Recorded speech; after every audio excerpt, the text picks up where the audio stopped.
Olá, paz do Senhor, esse é o seu canal EBD Viva. Me chamo Pastor Júnior Pimentel e nós vamos abordar aqui na íntegra, com subsídios, a lição de número 12 da Escola Bíblica Dominical. Sejam muito bem-vindos. A faixa etária é de adultos e o tema do quarto trimestre de 2022 é a justiça divina, a preparação do povo de Deus para os últimos dias no livro de Ezequiel. Hoje nós vamos estudar sobre um ramo da teologia que é escatologia bíblica, ou seja, a doutrina das últimas coisas. Eu te convido a ficar conosco, ganhar tempo, fixar o conteúdo da lição. Olha, pela graça de Deus, nós sempre repetimos aqui que nós somos dirigidos pelo Espírito Santo e nós traremos um aprendizado para você à luz da palavra de Deus. Nós estamos próximo ao final do trimestre e só temos mais uma lição que estudaremos na presença do Senhor. E domingo que vem é o dia da Bíblia. Nós, graças a Deus, damos graça ao Senhor porque Ele vela pela sua palavra.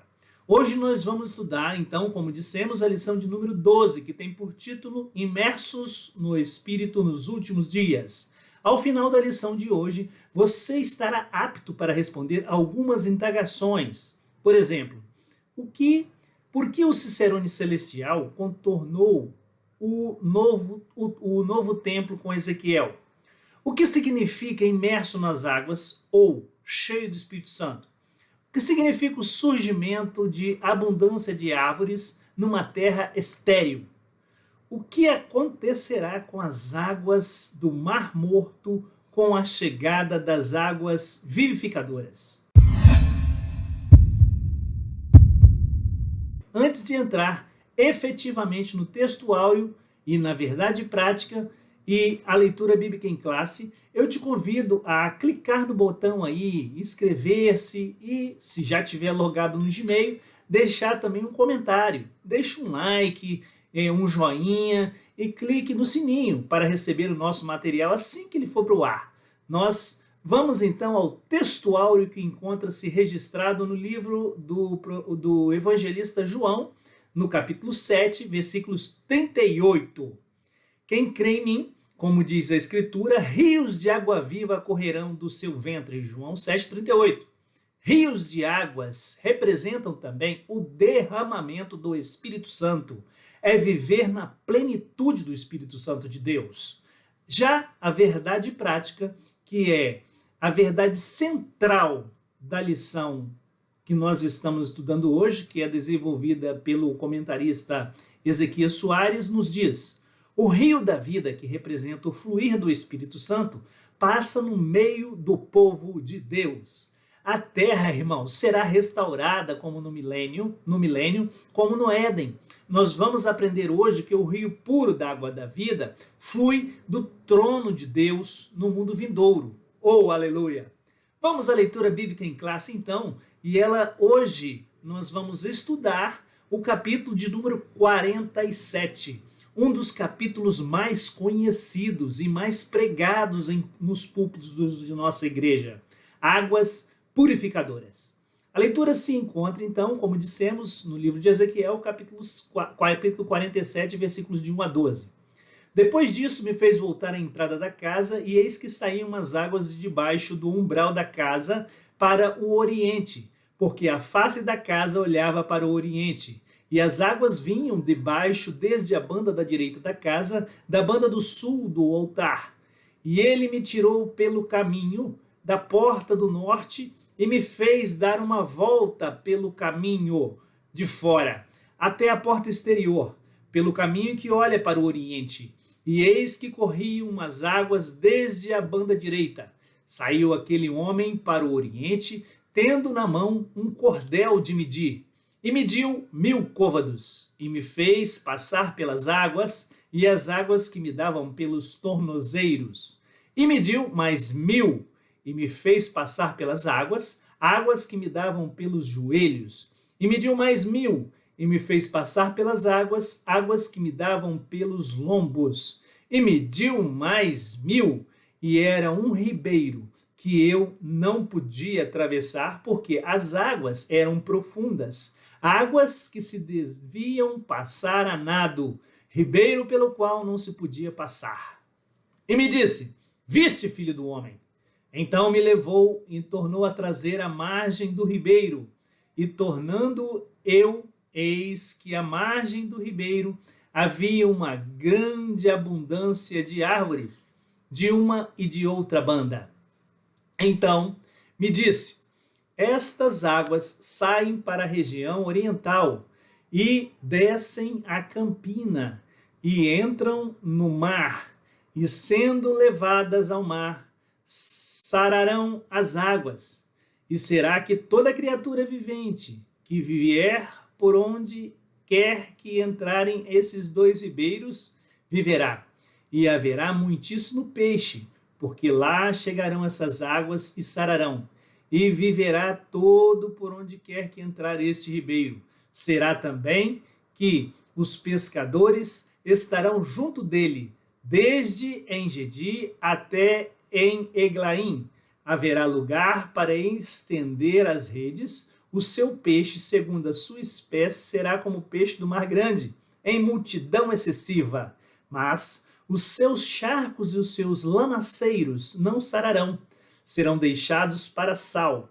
E junto do ribeiro, à sua margem de uma e de outra banda, subirá toda a sorte de árvore que dá fruto para se comer. Não cairá a sua folha, nem perecerá o seu fruto. Nos seus meses produzirá novos frutos, porque as suas águas saem do santuário e o seu fruto servirá de alimento e a sua folha de remédio. Vamos ao assunto da lição. Nós estudaremos um ramo da teologia, que estuda escatologia, ou seja, a doutrina, como dissemos, das últimas coisas. E ainda aprenderemos sobre pneumatologia, que é uma matéria da teologia que estuda sobre a pessoa do Espírito Santo, uma das três pessoas da Trindade. Relaciona-se com o período milenial. Os objetivos da lição de hoje são expor o aspecto escatológico do capítulo 47 de Ezequiel, apontar a implicação pneumatológica da profecia e descrever o contexto geológico do Vale do Mar Morto. Uma das imagens mais lindas que nos traz um enlevo espiritual, encontradas no livro do profeta Ezequiel, é o capítulo 47, que nos traz as sagradas letras com as águas do templo sendo levadas ao Mar Morto, sarando as suas águas, e o mar produzindo muitos peixes. O milagre da salvação é assim, amados. Também somos secos de nós mesmos, Mas, quando somos inundados pelo Espírito Santo, nós vivemos na plenitude do Espírito. Então, transbordamos, a nossa água transborda, jorramos. O profeta Ezequias, o professor Ezequias Soares, na introdução, que é a primeira parte do capítulo 47, é a continuação da visão do templo de Ezequiel. A primeira parte dos versículos de 1 a 6 se concentra nas águas que fluem debaixo do umbral do templo e, à medida que essas águas sanadoras vão fertilizando as áreas estéreis do Vale do Mar Morto, seguem aumentando o seu volume até se tornar um rio caudaloso. A segunda parte dos versículos 7 a 12 descreve então o efeito milagroso dessas águas, trazendo vida ao Mar Morto e a toda a região do Arabá. A presente lição foca o aspecto, como dissemos, escatológico da visão e mostra a implicação então pneumática da profecia e o contexto geológico do Vale do Mar Morto, com uma superfície de aproximadamente 650 km quadrados e um comprimento máximo aproximado de 50 km e uma largura máxima de 18 km. É alimentado pelo Rio Jordão e que banha a Jordânia, e a Cisjordânia e também Israel. O Mar Morto tem esse nome devido à quase ausência de vida nas suas águas, que decorre da grande concentração de sal, de salinidade naquele repositório. cerca de 10 vezes superior aos dos outros oceanos. Na média, os oceanos não têm mais do que 3% por 100 ml de água, de sal, né? E no Mar Morto, essa taxa é de 30 a 35 gramas de sal por 100 ml de água. Qualquer peixe que seja transportado pelo Rio Jordão morre imediatamente assim que deságua neste lago de água salgada. A sua água é composta por vários tipos de sais, alguns dos quais só podem ser encontrados nesta região do mundo, ou seja, 10 vezes superior. Mas o milagre da vida vai acontecer durante o reino milenial de Cristo. As águas sanadoras que fluirá do manancial do Rei dos Reis serão vivificadoras e darão abundante vida mudante lá. Né? Nós vamos voltar na descrição deste tópico lá no terceiro subtópico da lição de hoje aqui. Né? Palavra-chave: imersão. O que significa efeito de imergir, emergência e submersão. Nós vamos agora adentrar, né, irmãos, queridos e amados e diletos irmãos, no tópico de número 1, né, quando o comentarista Ezequias Soares nos disserta sobre o aspecto escatológico. O subtópico 1, a nascente do rio. Vimos a primeira lição desse trimestre que o livro de Ezequiel antecipa o aspecto apocalíptico nas escrituras sagradas. Apocalíptico. Né? Inclusive, a lição 1 está na nossa playlist e você pode visitar, revisitar. A visão nessa passagem é futurista e literal, e as evidências, tanto internas quanto externas, dão sustentação para uma interpretação escatológica e literal do que ocorrerá no reino milenial de Cristo. O umbral da casa é uma referência ao templo da visão do profeta, no capítulo 40, versículos 1 e 2. Os detalhes desse complexo, como as dimensões de áreas, dependências, medidas, sugerem um templo literal. E isso é simples de entender. Se os dois que foram destruídos, o templo que Salomão construiu e o de Herodes, né, em Lucas 21:6, eram literais, não faz sentido um novo templo ser uma visão mera idealista, né, como símbolo ou figura para transmitir ideias ou simbologia de igual modo. A promessa divina do novo templo é também literal. Está lá em Zacarias 14:8. Subtópico 2, o guia celestial. Um personagem que aparece desde o início da visão do templo, um homem cuja aparência era como a aparência do cobre, tendo um cordel de linho na mão e uma cana de medir, está lá no capítulo 40, versículo 3, continua como Cicerone nesse passeio. Esse anjo fez Ezequiel sair pelo portão do norte e, dessa forma, contornar o templo no sentido horário em direção ao oriente. Isso porque a porta oriental estava fechada. Essa porta estará fechada e não se abrirá. Por quê, irmãos? Porque ninguém entrará por ela, porque o Senhor Deus de Israel entrou por ela. E por isso estará lacrada, fechada. No período dos dois templos, essa porta nunca esteve trancada. Isso revela o caráter escatológico da visão. Subtópico 3, os novos frutos. A linguagem dessa passagem, como dissemos, estamos estudando, é apocalíptica e escatológica, e tem paralelo com o livro de Apocalipse, capítulo 22, 1 e 2.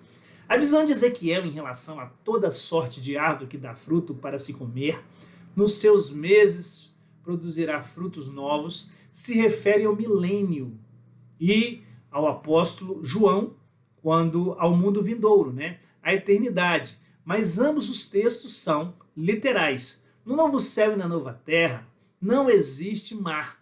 O milênio é distinto do mundo vindouro. Está lá em Apocalipse 21:1. Sinopse 1, o aspecto escatológico leva em conta a literalidade do novo templo e o fechamento da porta do templo e a frutificação das árvores no milênio. Muito bem, vamos ao tópico de número 2. Sobre a implicação pneumatológica. Subtópico 1, as águas. O ser celestial fez Ezequiel passar pelas águas que, ao caminhar o primeiro trecho de 1000 côvados, ou seja, 500 metros, está na Bíblia Nova Almeida Atualizada, elas davam pelos tornozelos. Mais 500 metros adiante, as águas então chegam aos joelhos. Quem sabe o Senhor está lhe convidando para você, para mim, viver uma vida de oração. Claro que Ele está, né? Joelhos. Depois de mais 500 metros, elas já vão nos lombos, né? O Senhor chama os seus para frutificar, gerar novas ovelhas no reino de Deus. 500 metros mais além, estas águas já haviam se tornado num ribeiro e o profeta agora tinha que nadar. Está lá no versículo 5. O Senhor quer que naveguemos no oceano do Espírito, nos inundar com seu Espírito Santo. Ele atravessou o ribeiro nadando, mas depois o ser celestial trouxe o profeta de volta para a margem do ribeiro. Está lá no versículo 6 da lição de hoje. Qual o propósito disso? Era necessário que Ezequiel visse a extensão e a profundidade do ribeiro para reconhecer a fonte de todos esses milagres. Essa experiência na imersão do profeta nas águas tem implicações teológicas profundas. Está lá em João, capítulo 7, versículos 37 a 39. O profeta Ezequiel começa a visão às margens do rio Quebar, na Babilônia, e termina a visão no rio que brota debaixo do altar do templo em Jerusalém, para o Oriente. Essa água da redenção vinha debaixo da banda do sul do altar, e em sua visão, Ezequiel foi levado para observar a corrente de água fluindo através do templo. O rio de Deus, o rio da restauração. Deus está conosco por meio do Espírito Santo para nos restaurar, para nos fazer um novo homem, para trazer renovo espiritual. É maravilhosa essa passagem, não é, amados? Subtópico de número 2, o Espírito Santo. O comentarista nos traz que a imersão de Ezequiel nessas águas pode ser comparada ao crente cheio do Espírito Santo, visto que a água é um dos símbolos do Espírito. Está lá em 1 de João 5, 5 e 6, que nós vamos ler agora. Quem é que vence o mundo, senão aquele que crê que Jesus é o Filho de Deus? Este é aquele que veio por água e sangue, isto é, Jesus Cristo. Não só por água, mas por água e por sangue. E o Espírito é o que testifica, porque o Espírito é a verdade. Este Jesus que morreu na cruz. Os símbolos do Espírito Santo são reflexos das suas múltiplas operações. O próprio Jesus se referiu ao Espírito ao falar sobre o Espírito Santo no discurso de João 7, 37 a 39. Vamos ler esse maravilhoso texto, irmãos. E no último dia da grande festa, Jesus pôs-se em pé e clamou dizendo: se alguém tem sede, venha a mim e beba. Quem crê em mim, como diz a Escritura, rios de água viva correrão do seu ventre. E isso disse ele, do Espírito que haviam de receber os que nele crescem, porque o Espírito Santo ainda não fora dado por ainda Jesus não ter sido glorificado. Aí está a comprovação que água, Espírito Santo. O Espírito Santo é ilustrado como água, pois assim como a água é indispensável para a vida física de qualquer ser vivo, de qualquer ser humano, da mesma maneira o Espírito é indispensável na vida do crente. Aqui, nosso comentário. Nós, irmãos, como seres humanos, precisamos de 70%, o nosso corpo é composto de 70% de água. Manter-se hidratado é essencial para o funcionamento correto das funções do nosso organismo. Precisamos beber água, né? Nós precisamos também, da mesma forma, estarmos cheios do Espírito Santo. A água refresca, refrigera e dá uma sensação de tranquilidade, de bem-estar. E é isso que o Espírito Santo realiza na vida dos crentes. Ademais, nós não podemos esquecer que o Senhor Jesus Cristo é a fonte de água viva. Tinha até um hino, né? Eu tenho uma fonte de água viva jorrando. E também o pão da vida é como nós nos alimentamos a nossa alma, amados irmãos. Lendo a palavra, a palavra é cristocêntrica. Jesus é o pão da vida também. Vamos ver João 6,51? Eu sou o pão vivo que desceu do céu. Se alguém comer desse pão, viverá para sempre. E o pão que eu der é a minha carne, que darei pela vida do mundo. Subtópico 3, imerso nas águas do Espírito. O Espírito Santo é a terceira pessoa da Trindade, ou seja, é uma pessoa. Literalmente, nós somos batizados nas águas, que, como sabemos, significa a morte para o mundo e o renascimento para Deus. Nós somos sepultados nas águas e renascemos dela também. Como ele pôde ser uma pessoa e os crentes serem cheios de Espírito Santo? Como ele pode ser uma pessoa e os crentes cheios do Espírito Santo? Todos foram cheios do Espírito Santo, lá em Atos 2,4. Ser cheio do Espírito Santo é uma expressão que indica estar o cristão nos domínios do Espírito. O credo das Assembleias de Deus nos traz que nós, assembleianos, cremos no batismo bíblico como o Espírito Santo, que nos é dado por Deus mediante a intercessão de Cristo, com a evidência inicial de falar em outras línguas, conforme a sua vontade. Atos 1:5.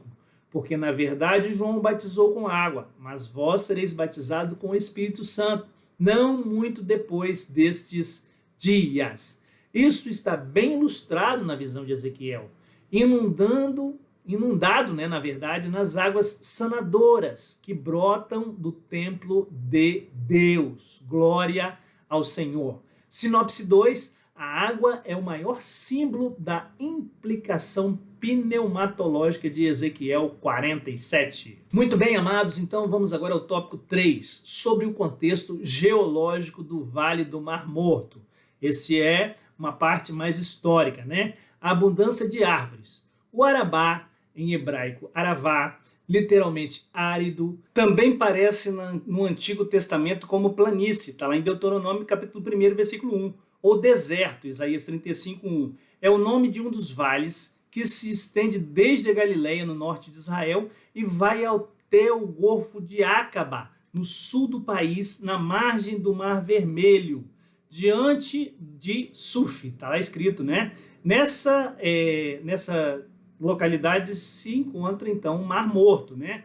É um território da antiga Pentápolis, que incluía a cidade de Sodoma e Gomorra, cuja destruição trouxe esterilidade na região, de modo que ali não nasce planta alguma, nem mesmo capim. Está lá em Deuteronômio 29 e 23. No entanto, a palavra profética contempla o surgimento de abundância de árvores, está lá no versículo 7 da leitura bíblica em classe, como resultado das bênçãos das águas vivificadoras. Esse quadro profético, irmãos, é do milênio. Ficamos com esse comentário ipsilitre do comentarista Ezequias Soares, que nos trouxe por duas razões. É importante que visualizemos como e onde se dará o quadro pintado em nossas mentes pela palavra de Deus na passagem bíblica que estamos estudando. Aqui nós acrescentamos um salmo. Ele é bastante conhecido, Salmo 1, de 1 a 3. Bem-aventurado o homem que não anda segundo o conselho dos ímpios, nem se detém no caminho dos pecadores, nem se assenta na roda dos escarnecedores. Antes tem o seu prazer na lei do Senhor, e na sua lei medita de dia e de noite. Pois será como a árvore plantada junto a ribeiros de águas, a qual se dá o seu fruto no seu tempo, e as suas folhas não cairão, e tudo quanto fizer prosperará. Essa árvore frondosa, né, irmãos, amados? Este salmo é muito lindo. Subtópico 2, o Mar Morto. Essas águas, sendo levadas ao mar, sararão as águas. Esse mar é o Mar Morto ou Mar de Sal, Mar Salgado, Mar das Campinas ou Mar do Arabá, como dissemos. ela localiza-se na depressão mais profunda do planeta. Aí a gente traz novos índices para os irmãos aí. 396 metros abaixo do nível do mar, é alimentados pelo Rio Jordão e uns poucos córregos menores, visto que o lago não possui escoamento natural. As suas águas são eliminadas por meio da evaporação. Essas águas possuem uma salinidade, como dissemos no início da lição, incomum, que vem desses riachos, fluindo através dos solos salitrosos, alimentado por fontes sulfurosas. Não há nessas águas, que contêm mais de 30% de sais minerais, ao passo que em média dos oceanos é de 3%, como dissemos no início. É uma fonte de riquezas minerais. Vimos, os ossos secos são revividos na lição 10, quando estudamos a restauração nacional e espiritual do povo de Israel. E hoje, irmãos, nós vemos então a vida chegando ao Mar Morto. A chegada das águas vivificadoras do templo revive o Mar Morto e o resultado é a grande multiplicidade de peixes como o Mar Mediterrâneo, o Mar Grande do versículo 10. Isso faz lembrar na criação, irmãos, lá no princípio, em Gênesis, capítulo 1, versículos 20 e 21. Em Gênesis, no início da criação do mundo, o rio que saía do Éden regava o jardim e havia fartura de árvores, muito agradáveis aos olhos, e o rio se dividia em 4 braços, a saber, o nome do primeiro é Pison, o nome do segundo é Rio Gion, o nome do terceiro rio é Tigre e do quarto Eufrates. Lembrem isso aos seus alunos. Gênesis capítulo 2 está escrito isso. Os pescadores em Engedi até em Eglaim, no versículo 10, lançaram suas redes para apanhar os peixes. Um cenário nunca visto até então na história. Engedi é um pequeno oásis localizado no deserto da Judéia. Vamos colocar essa imagem aí, Fernanda? Próximo ao Mar Morto, onde Davi se acampou quando perseguido por Saul. Está lá em 1 Samuel 23, 29. O meu amado é para mim como um cacho de flores de reina nos vinhedos de Engedi. No livro do Cântico dos Cânticos, 1,14, Englaim é uma localidade desconhecida, a quem afirme onde fica a outra margem do mar, que seria hoje a Jordânia, mas a linguagem parece indicar um sentido norte-sul e não leste-oeste. O néctar dos versículos 9 e 10 é um rio que vivifica, é o poder de Deus que, por meio do Espírito Santo, transforma tudo em vida. Afinal, ele veio para dar vida, e vida com abundância. Fartura, peixes aos feixes, águas saudáveis, a salinidade foi aplacada e a vida surge com as águas do Espírito Santo, que são purificadoras, vivificadoras. Subtópico 4, sobre os charcos lamaceiros com sal que não será restaurada. Ainda muitas controvérsias, como a vida não se estende além das águas da salvação que fluem do tempo. Talvez a morte continue nesses buracos salinos. Está lá em Isaías 66, 24, Jeremias 30, 23 e 24, né? A descrição do milênio em Isaías indica haver pecado e morte, mas em escala reduzida, nascimento e envelhecimento. Razão pela qual esses lugares não serem restaurados é a imperfeição que continuará a existir durante o milênio, porque o homem ainda estará sob teste, ele ainda terá livre-arbítrio, ou seja, liberdade de escolha. Se o homem aceitar o domínio do Messias, desfrutará das bênçãos dos versículos que estudamos anteriormente. Porém, se rejeitar o Cristo, Filho de Deus, assim como a esposa de Ló, se converterá em sal, porque a graça desprezada traz amargura e morte espiritual. No milênio, quase se chegará à perfeição, mas no final, ainda o inimigo será solto e continuará enganando. É só no novo céu e na nova terra que haverá perfeição absoluta, como no início da criação, antes da queda do homem. Sinopse 3, a abundância de árvores como resultado das bênçãos das águas purificadoras na região do Mar Morto é a prova da nova realidade milenial. Amados, não deixem de meditar na conclusão da lição de hoje. O comentarista Ezequias Soares fecha com chaves de ouro a nossa lição, quando ele apresenta que as águas terapêuticas do rio, da visão de Ezequiel, saem de debaixo do umbral e as águas cristalinas que saem do trono de Deus e do Cordeiro, em Apocalipse, apontam para Cristo e o Espírito Santo. É significativa a presença do rio no Éden, no princípio, e no relato da criação, e do rio da vida no mundo vindouro. E o rio da visão de Ezequiel fica entre eles, ou seja, entre o primeiro e o último. Vemos que tudo isso, a restauração escatológica da terra e a efusão do Espírito Santo sem medida. Em síntese, o Éden, o rio aparece caudaloso. Em Ezequiel, as águas vivificadoras. E em Apocalipse?